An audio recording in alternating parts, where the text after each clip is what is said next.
lights, young barracuda watching for them great whites. Way bright stage lights, they might just take the pipe if I play it right.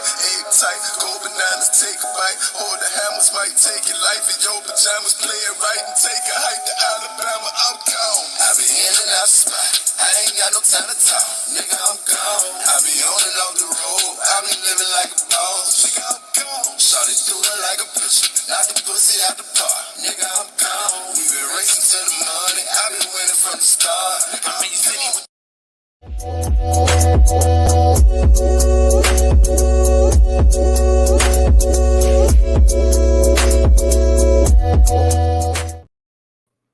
What's up, you guys?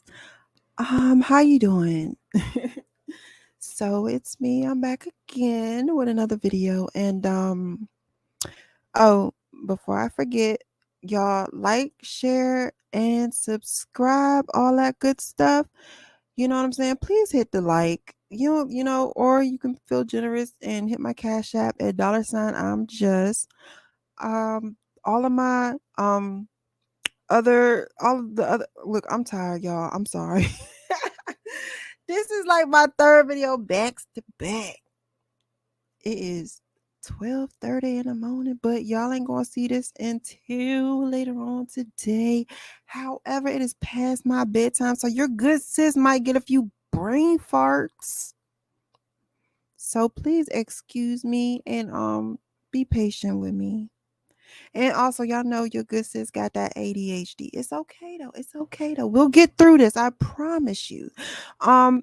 My other platforms, my other social medias is in the description. Go ahead and check that out. But let's get on to this the subject at hand. I believe they're brewing the perfect storm for disaster. All right. And you know what's so crazy is I chose that title before I even saw this article. Hey, go just. So, all right, I'm going to talk about the different things that has been put in place. And I have been reiterating a lot of these things throughout my different videos. So, let's talk about this. A perfect storm. The whole food system right now. One of the world's largest fertilizer companies warned that every country, even those in Europe, is facing food crisis. It says the Ukraine war upended the global economy in many ways. Energy markets have been. Oh, really? It says energy markets have been among the most affected, with the declining Russian oil and natural gases exports to the West, sparking a domino effect of fuel crisis worldwide. But the war has also warped other critical facets of the global food economy. And I don't want it. I don't want that. But either way, it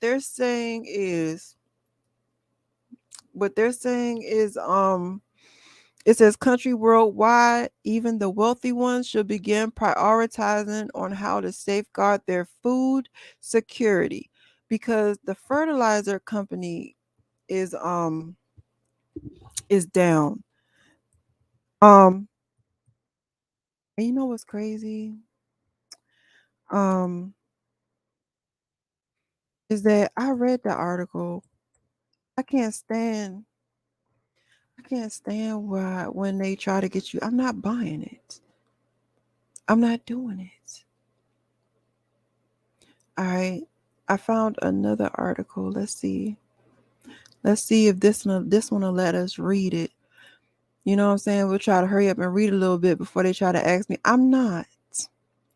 I can't. All right.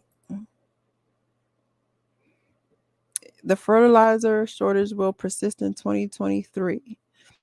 This is farmers need improved access to fertilizer to avoid a food crisis, but high cost and low supply of fertilizer will continue. It says fertilizer crisis has been steadily growing since 2021, when the World Bank reported a 60-cent. Ooh, look at them numbers though. A 60% increase of the price of fertilizer. God dang. According to a study by the Food and Agriculture of Organizations of the United Nations. The shortage of vital agriculture import stems from the combination of pandemic fuel supply chain issues. Russia's war in Ukraine, both major exporters of agriculture commodities such as fertilizer and the compounds used to make them, and high inflation. The resulting market leaves fertilizer both more challenging to come by for farmers and much more expensive. All right, so all right, you remember when I told you guys that they had destroyed food processing plants? So they destroyed the food processing plants, like processed food. This right here is what they're doing is they're going for the natural food, the farmers market. So they're really covering all of their bases, okay? And it's not just the United States. This is going to be a worldwide thing because a lot of our stuff is imported. So there's going to be there are food shortages and it's going to get worse. The next thing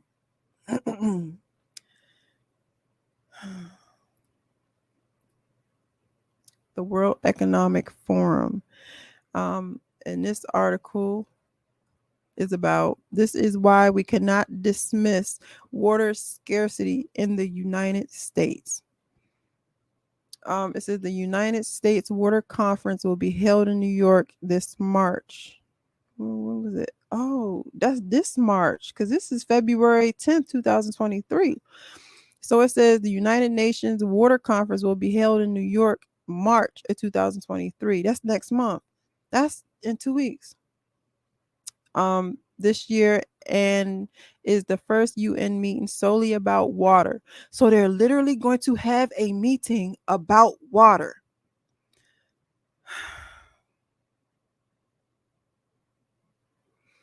That's this year. It says water is a fundamental human right and a critical discussion for water conference will address how governments, corporations, and organizations can provide safe drinking water. Y'all, you know what this is reminding me of? A couple of years back. Oh, when all of this started, probably around 2000, no, 2020, like when all of this started, and I was going over how Obama changed a lot of the let me see. Oh, my pen isn't working. How Obama changed a lot of the I forgot what it was called, but the way it was is now written is that the government will be able to control the water, the air, like the government will literally control everything, like our beaches and all of that stuff. And I'm slowly seeing that getting put into place. All right, it says, but access. Okay, it says with over 40% of the world population affected by water scarcity conditions, the water conference could focus on developing countries severely impacted by water scarcity. And why not? It says, but access to sufficient, safe, and accessible drinking water is not just a developing world issue. Too many Americans will face water insecurity due to groundwater exhaustion, infrastructure challenges, climate change conditions, and contamination, resulting in devastating effects to the public health and community prosperity. So they're going to be talking about this next month in 2 weeks, okay? It says the water access gap is costing the US economy around 8.6 billion each year and remains unsolved. So child, the global for MENA is to complete 200 marathons spanning water stressed cities in nearly every continent and finishing at the United Nations Water Conference in New York. Minna's marathon running campaign includes U.S. cities facing water scarcity issues. Thirst Fountain and Mina believe that access to water should be universal. Why is it not universal though? How do you cause a problem and then put a complicated infrastructure in place to fix the problem that's going to create even more problems? Y'all. But I will be covering that this March. But you see, we have food scarcity, water scarcity, from global warming, that we have air scarcity, and I don't want to keep y'all too long. I say that all the time. I try to keep this under 25 minutes. And so this article says, you think the energy crisis is bad? Wait until next winter. And this was October of 2022. It says, for policy makers grappling with global energy shortages and households scrambling to pay record high utility bills, some unwelcome news. This year's energy crisis is going to look mild once next year's kick in. It is winter 2023 to 2024 that is going to be the real crisis. Any current energy planning that fails to account for next year and beyond is jumping out of the frying pan and into the fire. Where this winter is the problem, 2023 may be the catastrophic. The immediate problem is simple. There's not enough fuel and there isn't enough electricity, so prices have skyrocketed for both. To a large extent, there is a result of decreased Russian support of oil, natural gas, and coal, which have been hit by Western sanctions and other policy efforts to curb Russian revenues. Funding atrocities in Ukraine, most Russian fuel supplies are still reaching international markets. However, because countries like China and India are happy to buy discounted products from a not quite fully marginalized Kremlin, isn't that where the man passed? Kremlin. That was where in the first thing the man. Oh, but Russia exports are down to approximately 18% in August compared to February. Whew. This year's energy shortage is not just a Russia problem. However, other factors keeping energy supply below demand are the unexpected surge in economics and industrial activity as countries awoke from COVID-19, refining capacity shortfalls caused by merit fires, labor strikes, and other maintenance activities, and overall inflation that puts upward pressure on prices independent of supply constraints. So pretty much this is going to say it's going to be a cold ass damn winter. It's going to be a cold winter, bro. And you know what's crazy, y'all? Not only that, look, they're saying that they're going to say we don't have gas. Our electricity is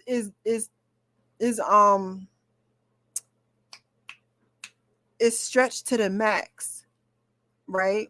However, they're phasing out gas appliances. They're phasing out gas appliances. And so what's crazy is, hold on. Let's go. I'm about to like all of this stuff by itself, it's like, oh, okay. But when you put it all together, it's starting to create a really big picture. Like it's a whole setup. It says, what does a ban on natural appliance mean?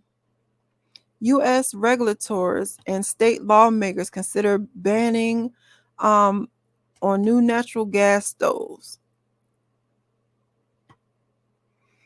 U.S. federal agency, hold on.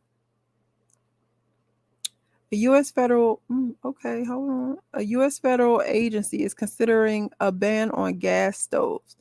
A federal agency is considering a ban on gas stoves, a source of indoor pollution linked to childhood asthma. Child, you want to federally ban gas stoves because it's indoor after y'all just blew up the whole sky in Ohio and got all them fish dying and the chickens dying and the people all messed up and the water all nasty. You going to sit up here and tell me you worried about kids with asthma? So you want to ban gas stoves, but I bet you they're not going to make the price of the asthma medicine go down. I bet you they won't do that.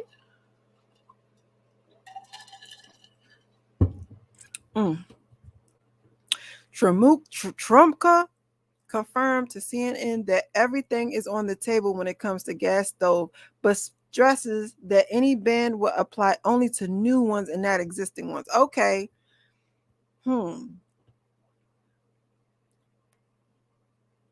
It says President Joe Biden does not support the ban on gas stoves. It says, and lawmakers in Washington recently argued, listen to this, that Black, Latino, and low-income households are more likely to be affected by these adverse reactions because they are either more likely to live near a waste incinerator or coal ash site or are in home with poor ventilations.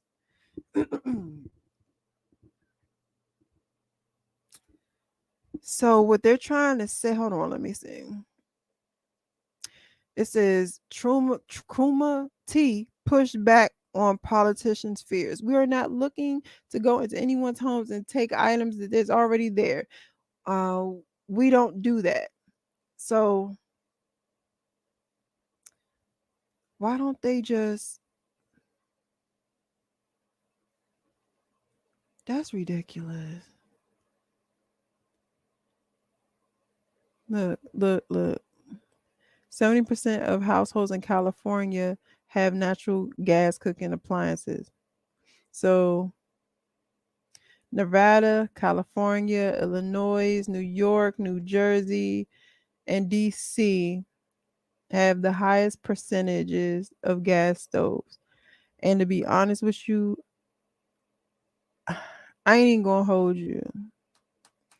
I can see those getting hit with something. They're gonna have it so the gas stoves aren't in the house. You can have if you have a gas stove, good. If you don't, you can't get a new one. So it says some cities across the US ban natural gas hookups in all new buildings. I promise you this isn't just about some daggone asthma. I promise you it's not. They don't care enough. They don't. But all right, we coming up on our 19th minute mark. And I am tired. Your good sis is sleepy, okay? So those are really pretty much the things that I want to talk about for now. It's other things that I also want to talk about too. But I'm tired and I'm gonna go upstairs. Cause I'm in a basement. I'm gonna go upstairs in my office. I'm gonna go upstairs. I'm gonna write some notes and I'll probably come back tomorrow and do a couple of more videos for you. Well, today, because it is almost 1 a.m, and do some more videos for you guys. And like I said before, like, share, subscribe. Love you guys, and y'all have a blessed day.